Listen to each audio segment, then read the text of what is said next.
Hello అందరికీ welcome back to Dolly dumplings. ఇవాల్టి recipe వచ్చేసి రొయ్యల నిలువ పచ్చడిని ఎలా ప్రిపేర్ చేసుకోవాలో ప్రాసెస్ ఏందో క్లియర్గా చూసే ముందు ఫస్ట్ టైం మన ఛానల్ని ఎవరైనా చూస్తున్నట్లయితే ప్లీజ్ సబ్స్క్రైబ్ చేసుకోండి. నేను చెప్పిన పద్ధతిలో మీరు ఈ రొయ్యల పచ్చడిని చేసినట్లయితేను టేస్ట్ చాలా బాగుంటుంది. అలాగే పచ్చడిని కూడా ఒక 2 months వరకు ఈజీగా స్టోర్ చేసుకోవచ్చండి.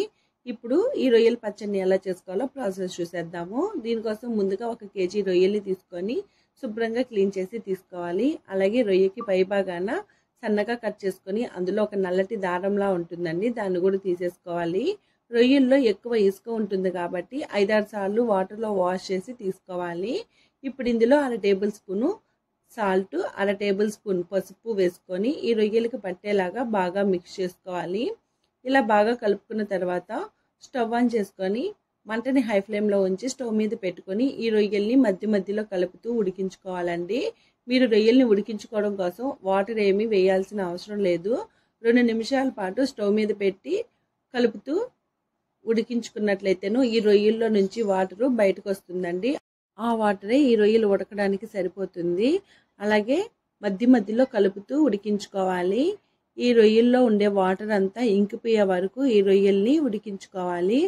చూడండి, ఇక్కడ వాటర్ అంతా ఇంకిపోయింది కదా. ఇప్పుడు వీటిని పక్క తీసేసుకొని ఇదే స్టవ్ మీద ఒక కడాయిని పెట్టుకొని రొయ్యల పికిల్లోకి మసాలా వేసుకోవడం కోసం ఇందులో 2 టేబుల్ స్పూన్లు ధనియాలు, 2 ఇంచులు దాల్చిన చెక్క, అలాగే 5-6 లవంగాలు, 3 యాలకులు, 1 టేబుల్ స్పూన్ మిరియాలు, 1 టేబుల్ స్పూన్ జీలకర్ర వేసుకుని మంటని లో ఫ్లేమ్లో పెట్టి ఈ మసాలా దినుసుల్ని ఫ్రై చేసుకోవాలి. ఇవి కలర్ చేంజ్ అవ్వాల్సిన అవసరం లేదండి, వీటిలో ఉండే తేమ పోతే సరిపోతుంది. ఇప్పుడు ఇందులో 1 టేబుల్ స్పూన్ వరకు ఆవాలు, 1/2 టేబుల్ స్పూన్ మెంతులు వేసుకొని 1 సెకండ్ పాటు ఫ్రై చేసుకోవాలి. ఆవాలు మెంతులు త్వరగా వేగిపోతాయండి. మెంతుల్ని మీరు ఎక్కువసేపు వేయించినట్లయితేను కలర్ చేంజ్ అయిపోతుంది, అలాగే పచ్చడి కూడా చేదొచ్చేస్తుంది. ఇలా వేగిన ఈ దినుసుల్ని ఒక పక్క తీసుకొని ఇవి పూర్తిగా చల్లారిన తర్వాత మిక్సీ జార్లో వేసుకొని కాస్త బరక ఉండేలాగా మిక్సీ పట్టుకోవాలి. ఇప్పుడు స్టవ్ ఆన్ చేసుకొని కడాయి పెట్టుకొని 1 kg రొయ్యలకి 1/4 కప్పు కానీ 1 కప్పు కానీ ఆయిల్ వేసుకోవాలి. నేను ఇక్కడ 1 కప్పు ఆయిల్ని వేసుకుంటున్నాను. అలాగే నేను ఇక్కడ పల్లి నూనెని యూజ్ చేస్తున్నానండి. మీరు నువ్వుల నూనెని కానీ పల్లి నూనెని కానీ వేసుకోవచ్చు. పికిల్స్కి పల్లి నూనె చాలా బాగుంటుంది. ఆయిల్ వేడైన తర్వాత మనం ముందుగా ఉడికించి పెట్టుకున్న రొయ్యల్ని ఆయిల్లో వేసుకొని మంటని హై ఫ్లేమ్లో ఉంచి మధ్య మధ్యలో ఈ రొయ్యల్ని కలుపుతూ వేయించుకోవాలి.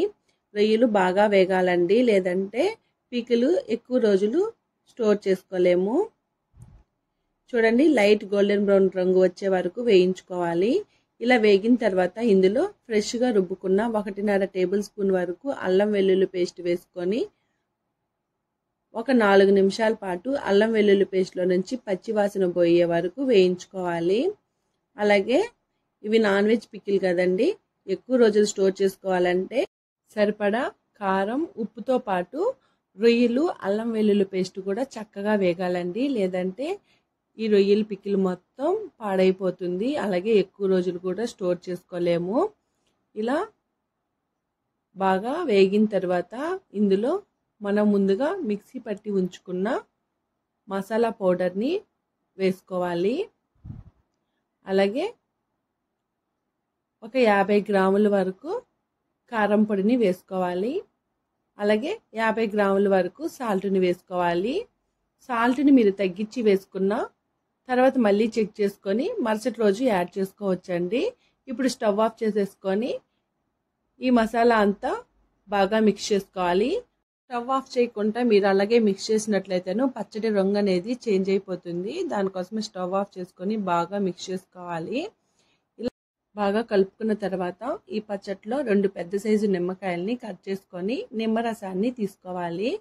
ఈ పచ్చడి మొత్తం పూర్తిగా చల్లారిన తర్వాత ఈ నిమ్మరసాన్ని ఈ పచ్చడిలో వేసుకోవాలి. మీరు వేడి మీద ఉన్నప్పుడు నిమ్మరసాన్ని వేసారంటేను పచ్చడి మొత్తం చేదొచ్చేస్తుందండి, ఎక్కువ రోజులు కూడా స్టోర్ చేసుకోలేము. దానికోసమే పచ్చడి పూర్తిగా చల్లారాలి. అంతేనండి, దీన్ని ఏదైనా 8 డబ్బాలోకి స్టోర్ చేసుకున్నట్లయితేను ఒక 2 months వరకు ఈజీగా స్టోర్ చేసుకోవచ్చు. టేస్ట్ కూడా చాలా బాగుంటుంది. చూసారు కదా రొయ్యలు నిలువ పచ్చడిని ఎలా చేసుకోవాలో.